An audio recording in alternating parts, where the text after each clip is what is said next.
মাদক যে কি পরিমাণ ছড়াছড়ি সেগুলো আমরা দেখতে পাই। আমরা আমাদের তথ্য উপদেষ্টাকে প্রশ্ন রাখতে চাই, আপনি চেয়ারে বসার পরে কেন এগুলো হলো, এগুলো কেন নিরসন করতে পারলেন না এখনো? এই প্রশ্ন আমরা রাখতে চাই। তারা খালি বিভিন্ন ধরনের ইয়ের কথা বলে, আপনার অন্তর্ভুক্তিমূলক বিভিন্ন ধরনের রাজনীতির কথা বলে। আমি বলি আপনার কাজটা আপনি ঠিক মতোটাকে করেন, যেই জন্য চেয়ারে বসছেন সেই কাজটাকে করেন। তথ্য উপদেষ্টাদের কাছে বলতে চাই, কেন এখনো মাদকের এত ছড়াছড়ি, এখনো পর্নোগ্রাফির এত ছড়াছড়ি? আমাদের যুব সমাজ তো ভেঙে যাচ্ছে। কেন একটা বাচ্চা ছেলে আজকে ধর্ষকে পরিণত হলো, সেই ব্যবস্থাকে আমি প্রশ্ন করতে চাই। এই বাচ্চা ছেলের তো কোনো দোষ ছিল না, তার জন্য কেন মাঠ নাই, তার জন্য খেলার স্পেস নাই কেন? সে তো তাহলে সারাদিন মোবাইলেই থাকবে। এই মোবাইলে তো তার জন্য কোনো ভালো ব্যাপার নাই। সেই ভালো ব্যাপারটা তো দায় তার ছিল, এই ভালো ব্যাপারগুলো তৈরি করে দেওয়া, সে তো পারে নাই। এই প্রশ্নটা আমরা তার কাছে করতে চাই এবং আমাদের যে স্বরাষ্ট্র উপদেষ্টা আছে তাকেও আমরা প্রশ্ন করে দিতে চাই, আপনি কি করতেছেন এখনো? এরপরে আমরা বক্তব্য রাখার জন্য আহ্বান জানাচ্ছি আমাদের কলেজের শিক্ষার্থী তরুণীকে। আজকে আপনারা যে আমার গল্প শুনতে পাচ্ছেন, এই গল্প কতদূর যাবে আমি জানি না। আমার গল্প স্বরাষ্ট্রমন্ত্রীর কান পর্যন্ত যাবে কিনা আমি জানি না। আমরা যতদিন গণঅভ্যুত্থানের পরে আমরা যত কথাই বলেছি তার কান পর্যন্ত যায়নি। আমি আশা করব আমাদের এই আজকের বিক্ষোভ মিছিলটি, বিক্ষোভ সমাবেশটি তার কান পর্যন্ত পৌঁছাবে। আমি আজকে ইডেন কলেজের শিক্ষার্থী হয়ে একটি নারী বেষ্টিত ক্যাম্পাসে পড়াশোনা করে যখন আমি বাইরে বের হই, আমি একজন অ্যাক্টিভিস্ট। আমি যখন বাইরে বের হই তখন আমার নিরাপত্তার জায়গা থাকে না। আজকে 6 থেকে 67 বছর বয়স পর্যন্ত প্রত্যেকটি বয়সের নারী আজকে ধর্ষণের শিকার হচ্ছে।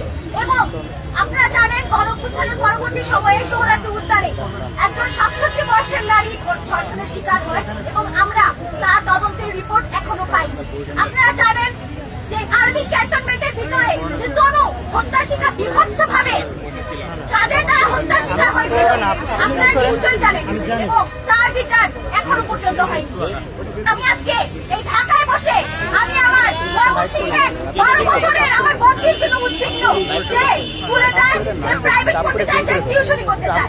আমি আজকে শুধু এটাই বলবো যে আমাদের শরীর পুরুষের বিচরণ ক্ষেত্র না এবং আপনারা আমি সমন্বয়কে দৃষ্টি আকর্ষণ করছি। আপনারা যেভাবে 32 নম্বর যেভাবে বিভিন্ন জায়গায় স্থাপনার ভাঙার ডাক দিয়েছেন, সেভাবেই ধর্ষকদের হাত ভাঙুন, তাহলে আমরা বুঝবো আপনারা রাষ্ট্রের সংস্কার করতে এসেছেন।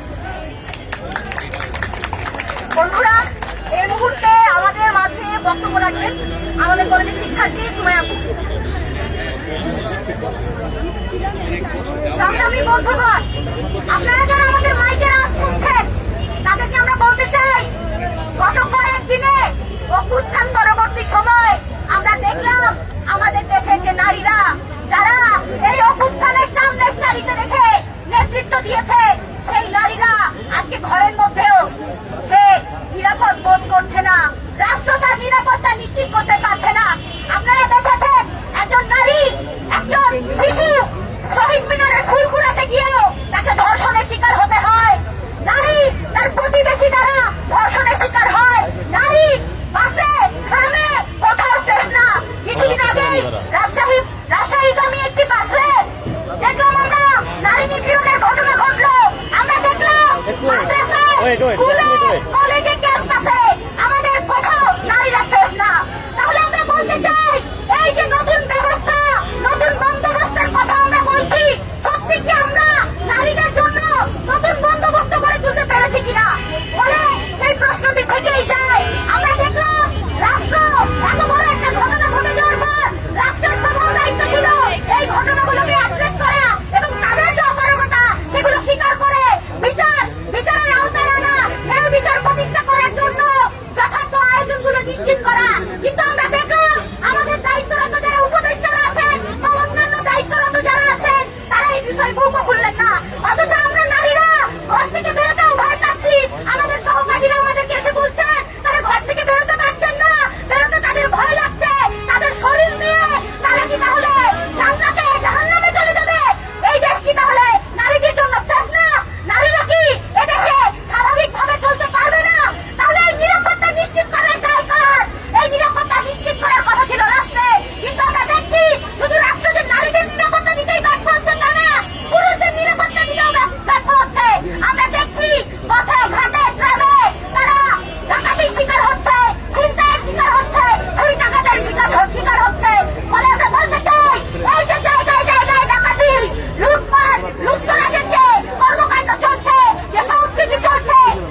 আমাদের এই আয়োজনে বক্তব্য রাখবেন ছায়া আপু।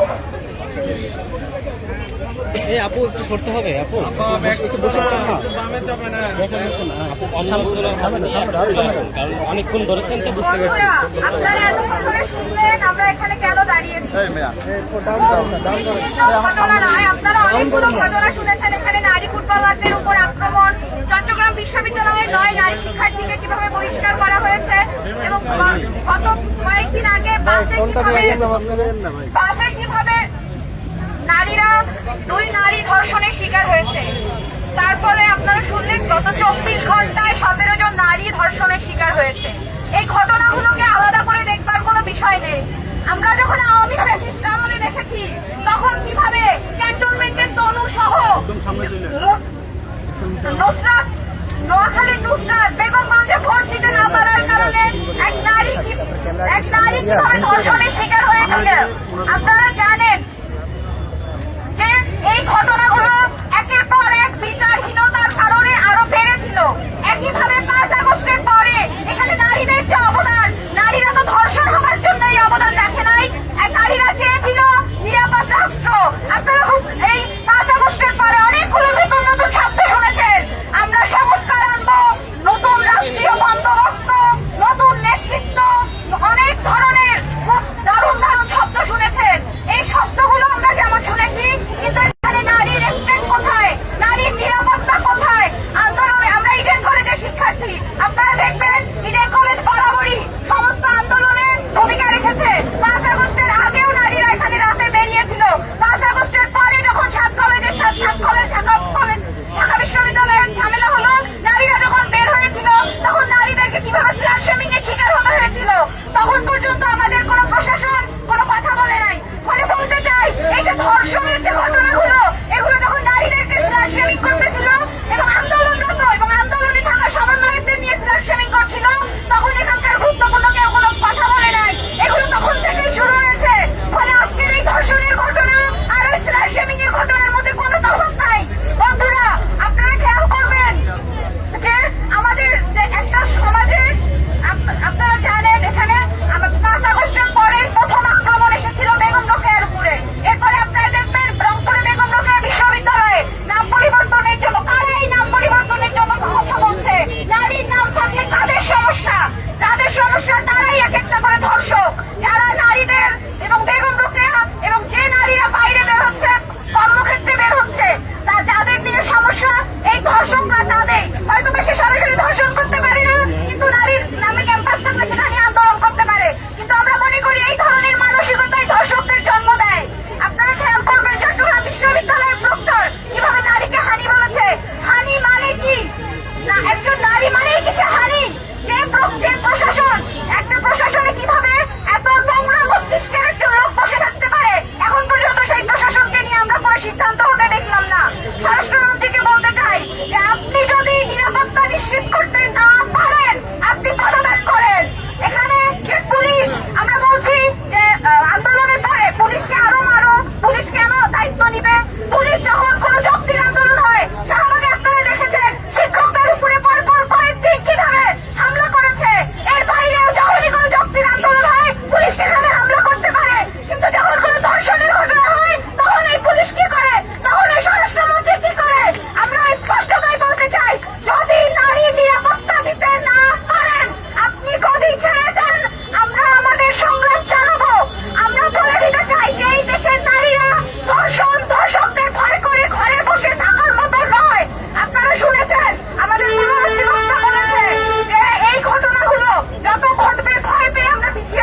করছে